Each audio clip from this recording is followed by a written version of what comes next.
कर पाया? क्यों कोई हेलीकॉप्टर या हवाई जहाज भी कैलाश पर्वत के नजदीक नहीं जा सकता? कैलाश पर्वत पर चढ़ने पर आखिर क्यों लगा दी गई है रोक? जानने के लिए बने रहिए वीडियो के एंड तक। कैलाश पर्वत रहस्यों से भरा पड़ा है। इसे पूरी दुनिया का सबसे रहस्यमयी पर्वत माना जाता है। ये भगवान शिव का निवास स्थान माना जाता है और कहा जाता है कि देवों के देव महादेव आज भी अपने पूरे परिवार के साथ इस पर्वत पर विराजमान है। मनुष्य, जानवर, देवी देवताओं से लेकर राक्षस तक हर कोई भगवान शिव की आराधना करता है। कुछ लोगों का ये भी मानना है कि कैलाश पर्वत की चारों दिशाएं कीमती रत्नों से बनी हुई है, जिसमें स्फटिक, माणिक, सोना और नीलम शामिल है। ये पर्वत सिर्फ हिंदू धर्म में ही नहीं बल्कि बौद्ध और जैन धर्म में भी पवित्र माना जाता है। बौद्ध धर्म के अनुसार ये जगह भगवान बुद्ध के एक अवतार का निवास स्थान है, तो वहीं जैन धर्म के अनुसार प्रथम तीर्थंकर भगवान ऋषभ देव को भी यहीं से निर्वाण की प्राप्ति हुई थी और जैन अनुयायी इस जगह को अष्टापद के नाम से जानते हैं। इस पर्वत से ब्रह्मपुत्रा, सतलुज, घाघरा और सिंधु जैसी नदियां निकलती हैं। मानसरोवर लेक और राक्षस तल झील भी कैलाश पर्वत के छोरों पर मौजूद है।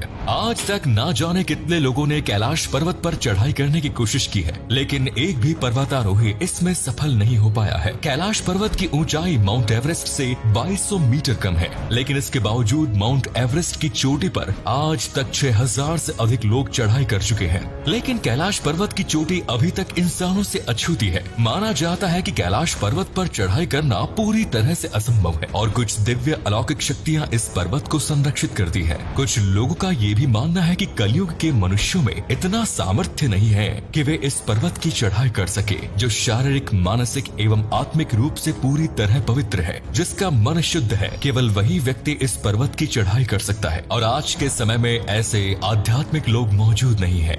20वीं शताब्दी के दौरान अनेक लोगों ने इस पर्वत की चढ़ाई करने की कोशिश की है। वे लोग इसमें सफल तो नहीं हो पाए, लेकिन यहाँ से वापस आने के बाद उन लोगों ने जो बातें बताई उन पर यकीन करना बहुत मुश्किल है। लोगों ने बताया कि इस पर्वत का मौसम कभी भी बदल जाता है, आंधी तूफान चलने लगते हैं, हिमस्खलन होने लगते हैं। पर्वत पर चढ़ते वक्त मन बहुत भारी हो जाता है, दिल तेजी के साथ धड़कने लगता है, घबराहट होने लगती है और अंदर से आवाज आती है कि आगे नहीं बढ़ना और यहीं से वापस लौट जाए। ऐसा दावा एक दो लोग नहीं बल्कि अब तक कई लोग कर चुके हैं। 1991 में चीन ने जापान के साथ 17 लोगों की एक टीम तैयार की थी और उन्हें इस पर्वत की चढ़ाई की इजाजत दी गई, लेकिन हिमस्खलन के कारण उन सभी लोगों की मौत हो गई। एक बार कुछ पर्वतारोही इस पर्वत पर चढ़ाई के लिए निकले थे, लेकिन 8 दिन में ही वे वापस आ गए और जब वे लोग वापस आए तो उन सभी की आंखें अंदर धंस गई, नाखून और बाल बहुत ज्यादा बढ़ गए थे और चेहरे से भी वे बूढ़े लगने लगे थे। ऐसा लग रहा था मानो वे कई सालों बाद वापस आए हैं। कहा जाता है कि कैलाश पर्वत पर समय बहुत तेजी से बीतता है। यहाँ ना तो घड़ी काम करती है और ना ही कंपास। कई असफल प्रयासों के बाद चीन ने सन 1996 में हेलीकॉप्टर की मदद से कैलाश पर्वत की चोटी पर पहुंचने की कोशिश की।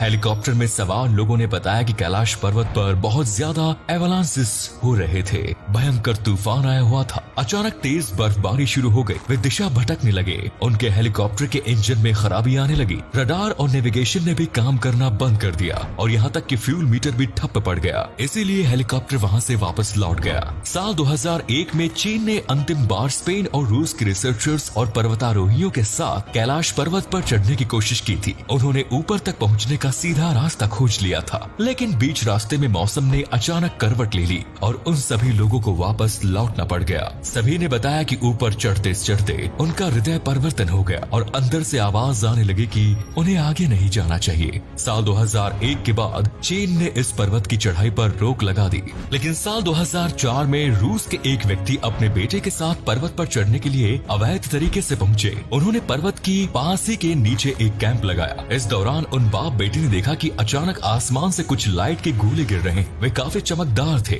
और साथ ही स्वास्तिक के चिन्ह की आकृति भी उन्हें नजर आई। एक और वैज्ञानिकों ने कैलाश पर्वत पर काफी रिसर्च की। उन्होंने अपनी किताब में बताया कि कैलाश पर्वत प्राकृतिक नहीं है, बल्कि इसे इंसानों द्वारा या फिर किसी अदृश्य शक्ति द्वारा बनाया गया है। ये दिखने में किसी पिरामिड जैसा नजर आता है। वैज्ञानिक ये भी दावा कर चुके हैं कि 10 करोड़ साल पहले इस स्थान पर एक समुद्र हुआ करता था। ये भी कहा जाता है कि इस पर्वत के पास डमरू और ओम की ध्वनि सुनाई देती है। लोग कैलाश पर्वत को एक विशाल शिवलिंग के आकार का भी मानते हैं। आपको बता दें कि इतिहास में एक व्यक्ति ऐसे हुए हैं जो कैलाश पर्वत पर चढ़ने में सफल रहे।